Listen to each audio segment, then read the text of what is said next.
Hey YouTube, this is Jeep TJ. I have a video today on how to press out U-joints that use the outer style spring clip. Here's a nice close-up of it inside of its groove.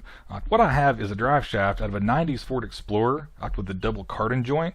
It's actually a popular budget upgrade on the TJ if you install a slip yoke eliminator.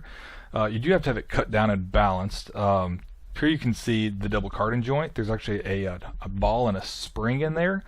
But this video is only about how to press out the U-joints. It's the same for all three. So let's get started on the first step.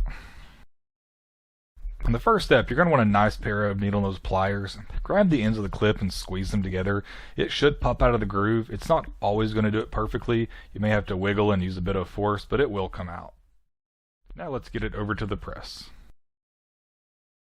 Over at the press, you're going to want to align your plates onto the middle of the press.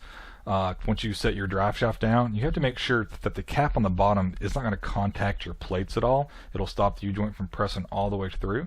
I'm using a socket that's slightly smaller up than the diameter of the outside of the ear on the drive shaft. So let's get to pressing on it.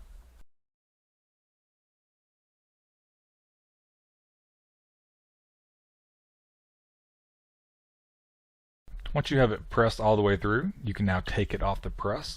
You're going to want a nice pair of locking pliers here. You're going to grab onto the exposed edges and kind of pull it out.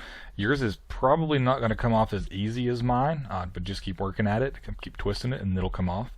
When you go to press out the other side, you have to make sure that the cap on the bottom is straight. It can go in sideways and will go nowhere.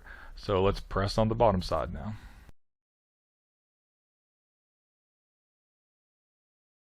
Once you have the bottom side pressed out, it'll be the same process as the top. I'd pull out of the press and I'd flip it over. I'd grab onto the cap with the locking pliers and twist it out. From here you can take the U-joint out and you're good to go. Thank you guys for watching. If you have any questions, feel free to put them in the comment section. I'll be glad to answer anything that I can. If you like the video, please consider giving me a like and hopefully subscribing. It'll just help me to keep putting out even more content. So thanks guys and have a good day. Bye.